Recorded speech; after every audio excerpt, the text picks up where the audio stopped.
Hello മച്ചമറി S ന്യൂസിലേക്ക് സ്വാഗതം. കളങ്കാവൽ രണ്ടാം ദിവസം അതിഗംഭീരമായിട്ടുള്ള റെക്കോർഡ് തൂക്കിയാണ് മുന്നോട്ട് കുതിക്കുന്നത്. കേരള ബോക്സ് ഓഫീസിലും വേൾഡ് വൈഡ് ബോക്സ് ഓഫീസിലും അന്യായ കൊടൂരമായിട്ടുള്ള പെർഫോമൻസാണ് കാഴ്ചവെച്ചുകൊണ്ടിരിക്കുന്നത്. നമുക്ക് കളക്ഷൻ ഡീറ്റെയിൽസിലേക്ക് കടന്നു വരാം. ചാനൽ സബ്സ്ക്രൈബ് ചെയ്യുന്ന കാര്യം പരിഗണിക്കണമെന്ന് ഓർമ്മിപ്പിക്കുന്നു. ഇവിടെ ഇന്ന് 1630ഓളം ഷോകൾ ട്രാക്ക് ചെയ്തപ്പോൾ 2,73,400 മുകളിലുള്ള ടിക്കറ്റുകളാണ് ഇതുവരെ വിറ്റുപോയിരിക്കുന്നത്. 59.71% ഒക്യുപ്പൻസിയിൽ 633ഓളം ഫാസ്റ്റ് ഫില്ലിംഗ് ഷോകളും 263ഓളം ഓൾമോസ്റ്റ് ഫുൾ ഷോകളും 60 മുകളിലുള്ള ഹൗസ്ഫുൾ ഷോകളുമാണ് ട്രാക്കേഴ്സ് പുറത്തുവിട്ടിരിക്കുന്ന കണക്കുകൾ. 4,41,82,000 രൂപയാണ് സിനിമയ്ക്ക് ഇപ്പോൾ വന്നിരിക്കുന്നത്. ഇന്നലെ ഫൈനലായി വന്നത് 4,41,35,000 രൂപയായിരുന്നു എന്നുള്ളതാണ്. അതായത് ഇന്നലത്തെ കളക്ഷനേക്കാൾ കൂടുതൽ ഈ ഒരു രാത്രി 10 മണിക്കുള്ള കളക്ഷൻ റിപ്പോർട്ടിൽ നമുക്ക് കാണാൻ കഴിയുന്നു എന്നുള്ളത് തന്നെയാണ്. ഇനിയും ഇന്നലെ എത്ര നേടി എന്നുള്ള കാര്യം, അതായത് ഈ 2 ദിവസങ്ങൾ കൊണ്ട് കേരള ബോക്സ് ഓഫീസിൽ നിന്ന് സിനിമ 10 കോടി നേടുമെന്നുള്ളത് ഉറപ്പിച്ചിരിക്കുകയാണ്. ഇന്നത്തെ കളക്ഷൻ 5 കോടിക്ക് മുകളിലായിരിക്കും. 5,20,00,000 തൊട്ട് 5,30,00,000 രൂപ വരെ ആയിരിക്കാനുള്ള ഏറിയ ചാൻസുകളും കാണുകയാണ്. ഇനി നമുക്ക് ഇന്നലത്തെ ഒഫീഷ്യൽ കളക്ഷൻ റിപ്പോർട്ടുകൾ പുറത്തു വന്നിട്ടുണ്ട്. കേരള ബോക്സ് ഓഫീസിൽ നിന്ന് 4,93,00,000 രൂപയാണ് സിനിമ നേടിയത്. അതായത് ഇപ്പോൾ തന്നെ 4,93,00,000 രൂപ സിനിമ കടന്നു കഴിഞ്ഞിരിക്കുന്നു കേരളത്തിൽ എന്നുള്ളതാണ് രണ്ടാം ദിവസം കാണാൻ കഴിയുന്നത്. റെസ്റ്റ് ഓഫ് ഇന്ത്യയിൽ ഇന്നലെ 1,02,00,000 രൂപയാണ് വന്നിരുന്നത്.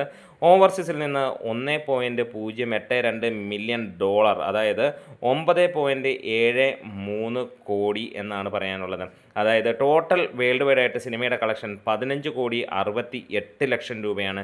ഞെട്ടിക്കുന്ന കണക്ക് തന്നെയാണ്. ഒരു 12 തൊട്ട് 13 കോടിക്കുള്ളിൽ നിൽക്കുമെന്ന് പ്രതീക്ഷിച്ചെടുത്ത് അത് 16 കോടിയിലേക്ക് എത്തിയിരിക്കുന്നു എന്ന് തന്നെ നമുക്ക് പറയാം.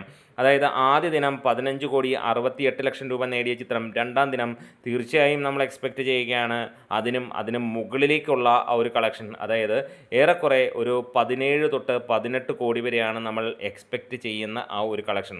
അതിന് പ്രത്യേകിച്ച് കാരണമുണ്ട്. GCCയിൽ ഇന്ന് ആദ്യ ദിനത്തിനേക്കാൾ കൊടൂരമായിട്ടുള്ള ബുക്കിങ്ങും ഷോകളുടെ എണ്ണം കൂട്ടിയുന്നത്. ഇന്നലെ തന്നെ 200ഓളം ഷോകൾ ആഡ് ചെയ്തു എന്ന് പറയുന്നു. ഇന്ന് 700ഓളം ഷോകളുണ്ട് സിനിമയ്ക്ക്. അതായത് UAEയിൽ മാത്രമായിട്ട് അത്രത്തോളം തിരക്ക് എന്നുള്ളത് തന്നെയാണ് നമുക്ക് കാണാൻ കഴിയുന്നത്.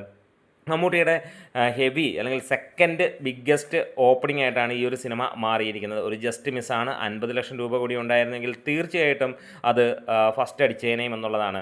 ഇനി കളങ്കാവലിൻ്റെ UK ഓപ്പണിംഗ് ഗ്രോസ് വന്നിരിക്കുകയാണ് 47.80 ലക്ഷം, അതായത് 50 ലക്ഷം രൂപയ്ക്ക് അടുത്തായിട്ട്. അതായത് 39,835 പൗണ്ടാണ്, 53,157 ഡോളർ എന്ന് തന്നെ നമുക്ക് പറയാൻ കഴിയും. എന്തായാലും ഒരു ഗംഭീരമായിട്ടുള്ള ഒരു തുടക്കം തന്നെ നൽകാൻ സിനിമയ്ക്ക് കഴിഞ്ഞു. തമിഴ്നാട്ടിൽ 34 ലക്ഷം രൂപ സിനിമ നേടി. അങ്ങനെ ഇന്നും ഒരു 50 ലക്ഷം രൂപയ്ക്ക് മുകളിൽ തമിഴ്നാട്ടിൽ ഉണ്ടാകുമെന്നുള്ളത് തന്നെ പ്രതീക്ഷിക്കുന്നു. വേറെ ഒന്നും കൊണ്ടല്ല, ഏറ്റവും കൂടുതൽ അവിടുത്തെ ട്രാക്കേഴ്സും അവിടുത്തെ ഏത് മുഖ്യധാര ചാനലുകൾ, സോഷ്യൽ മീഡിയ ചാനലുകൾ, യൂട്യൂബ് ചാനലുകൾ എല്ലായിടത്തും ഒരേ ഒരു കാര്യം തന്നെയാണ്, മമ്മൂട്ടിയുടെ ഈ ഒരു സിനിമ സെലക്ഷനും അദ്ദേഹത്തിൻ്റെ പെർഫോമൻസും സിനിമ അമ്മാതിരി സംഭവമാണെന്നും തമിഴിൽ എന്തുകൊണ്ട് ഇതേപോലെ ഒരു സിനിമ വരുന്നില്ല എന്നുള്ളൊരു ചോദ്യവും വരികയാണ്. എന്തായാലും UAEയിൽ നമുക്കല്ലെങ്കിൽ GCC രാജ്യങ്ങളിൽ കേരളത്തിനേക്കാൾ ഇന്നും കൂടുതൽ കളക്ഷൻ വരുമെന്നുള്ള പ്രതീക്ഷ തന്നെയാണ്. അതായത് നമ്മൾ എക്സ്പെക്ട് ചെയ്യുന്നു 32 തൊട്ട് 34 കോടി വരെ വരും. 30 കോടിക്ക് മുകളിൽ ഉറപ്പിച്ചിരിക്കുന്നു സിനിമ. അപ്പോൾ നമ്മുടെ വീഡിയോസ് ഇഷ്ടമായെങ്കിൽ ഒന്ന് സപ്പോർട്ട് ചെയ്യണം. ഒപ്പം നിങ്ങൾക്കൊന്ന് പ്രെഡിക്റ്റ് ചെയ്യാം ഇന്നത്തെ കേരള ബോക്സ് ഓഫീസ് കളക്ഷൻ എത്രയാകുമെന്നുള്ളത്, അതേപോലെ നാളത്തെ വേൾഡ് വൈഡ് കളക്ഷൻ ഫൈനൽ വരുമ്പോൾ എത്രയാകുമെന്നുള്ളത്. അപ്പോൾ നമുക്ക് കാത്തിരിക്കാം. ഈ ഒരു ഞായറാഴ്ച സിനിമ 50 കോടി അടിക്കട്ടെ എന്ന് ആശംസിക്കുന്നു. വീഡിയോസ് ഇഷ്ടമായെങ്കിൽ സപ്പോർട്ട് ചെയ്യണം. Thank you bros.